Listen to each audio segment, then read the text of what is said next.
Hi, boys and girls. For this activity, you are going to need activity book page 3.1, which looks like this that you see on my screen. It's a graphic organizer for gods and goddesses. In the first column, you're going to write the name of a Greek and Roman name of a god. In the middle column, right here, you're going to write what they are the god or goddess of. And then in this column, you're going to write details. And we're also going to write the page number where we find the information. We're going to do 2 together, and then you're going to do 3 on your own, okay? So you're going to read about lots of gods and goddesses in this chapter. We're going to do 2 of them, actually we'll do 3 of them together, and then you need to do 2 on your own, okay? So open your reader to page 18, and this chapter is called The Roman Gods. Okay, so if you remember from our read aloud, our first read aloud, the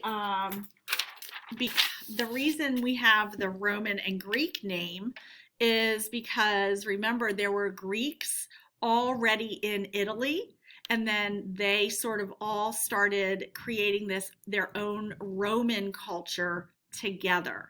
So some of these gods were Greek gods, and then they became Roman gods.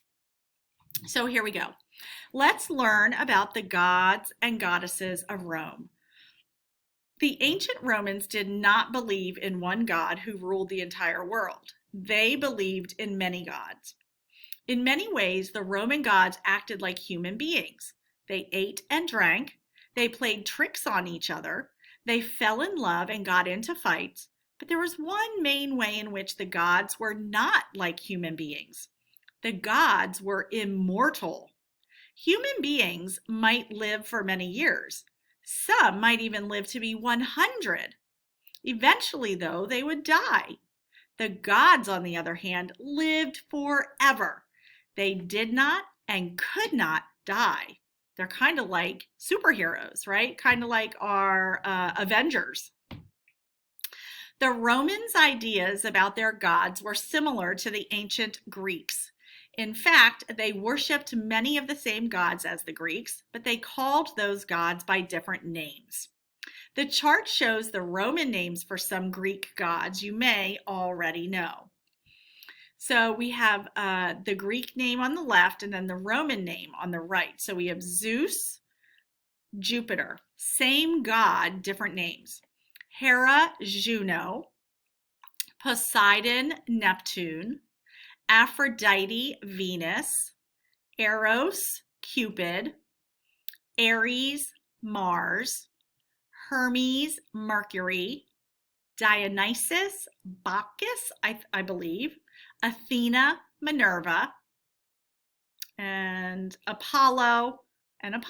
So Apollo had the same name, both Greek and Roman. The top god, sometimes called the father of the immortals, was a strong bearded figure. The Greeks called him Zeus. The Romans called him Jupiter. Jupiter was a mighty god. He carried a thunderbolt that he could throw at anyone who angered him. If Jupiter threw his thunderbolt at you, that was the end of you. Jupiter lived on Mount Olympus with the other gods. So we're going to do this first one. So on page 20, we learned that the Greek name for this god is Zeus, and the Roman name is Jupiter. And that was on page 20. Zeus, or Jupiter, same god, different names, was the father of all immortals. So he was basically the god of all the gods, okay? And some details, some facts that we could add. He was the top god, sort of the top dog. He carried a thunderbolt.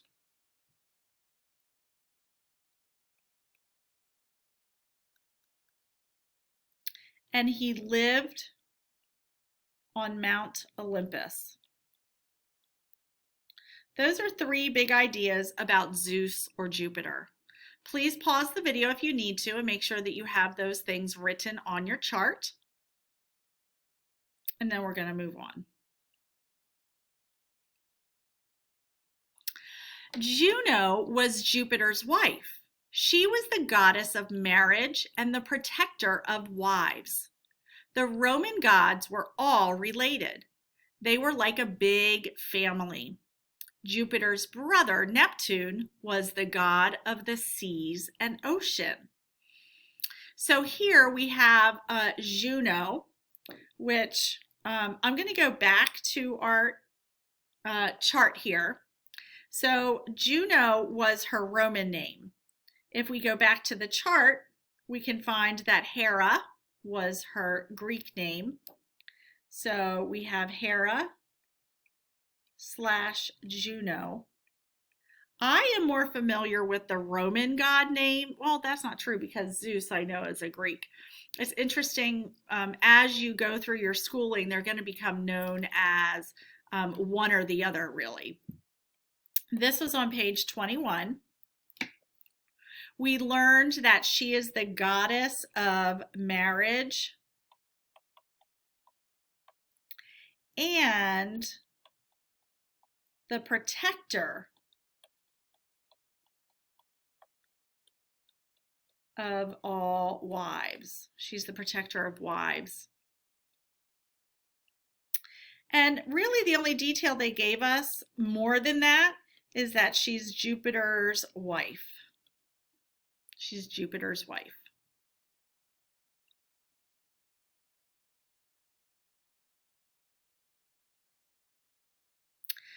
We also learned that Neptune is the brother of Juno.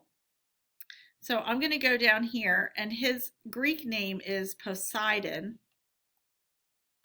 and Neptune. We found that on page 21. And it told us that he's the god of the seas and oceans. And I'm going to put here on page 21, it also told us that he's Jupiter's brother. So let's go back to page 22 to read more about Neptune. There are many statues of Neptune. In most of them, he is holding a special three-pronged spear called a trident. I want you to write that in your details box. For Neptune, he holds a three-pronged spear. And you can call it a spear or trident. Neptune's trident had magical powers. The god could use it to stir up storms and waves. He could also wave it over the stormy seas and make the rough seas smooth. So I'm going to go back to our chart. Sorry for the flipping back and forth. So he holds a three-pronged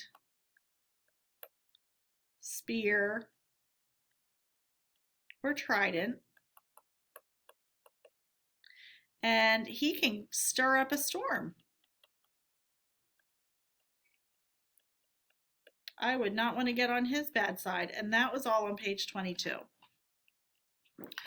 So I'm going to go ahead and read the rest of this chapter, and I want you to find two more gods or goddesses, write what they are the god or goddess of, and at least one or two details about those gods or goddesses.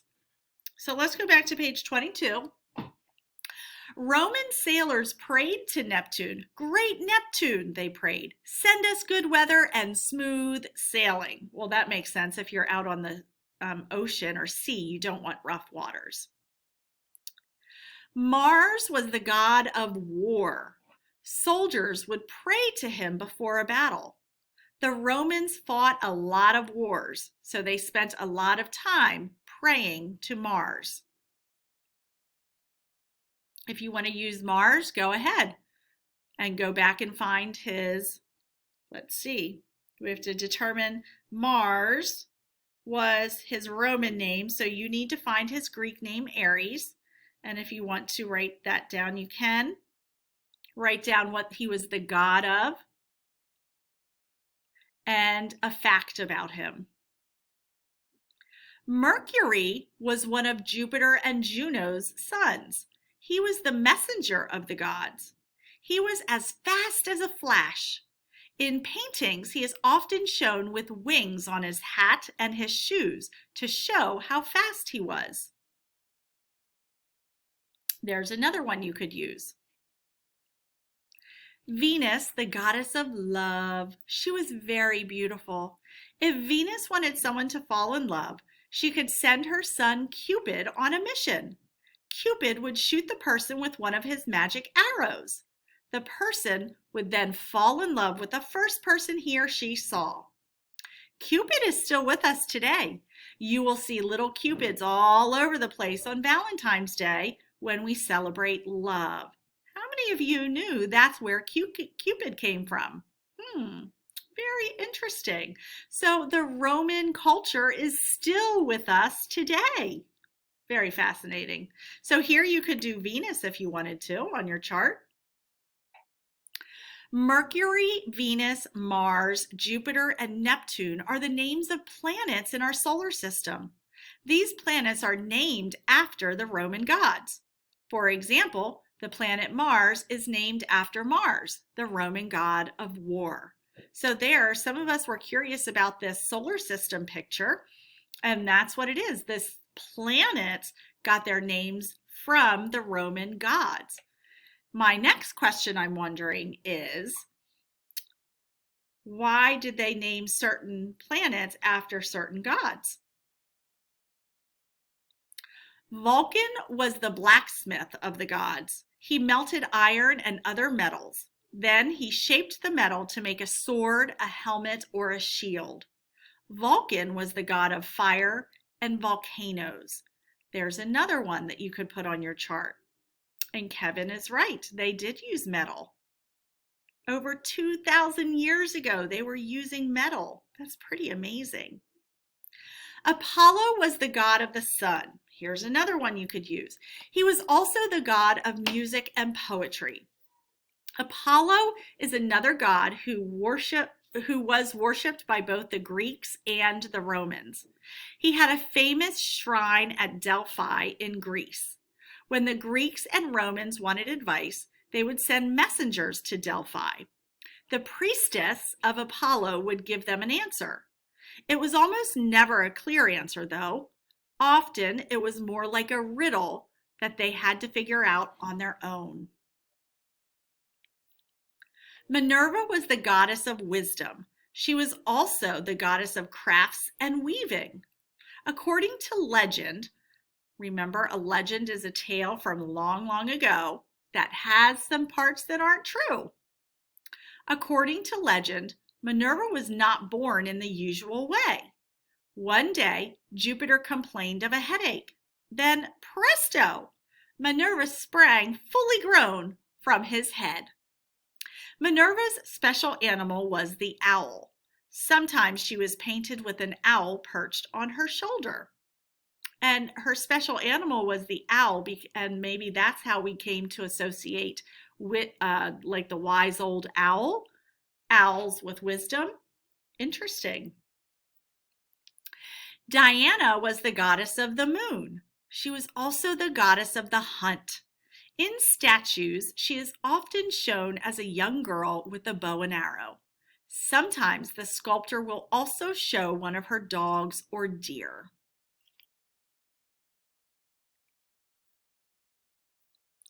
Bacchus was the Roman god of grapes and wine. He was followed by women and satyrs who were half man and half goat. A famous story tells how pirates tried to kidnap Bacchus. That was a big mistake. The god transformed himself into a lion. He turned the boat into a lush garden. As for the pirates, he changed them into dolphins and sent them splashing away in the ocean.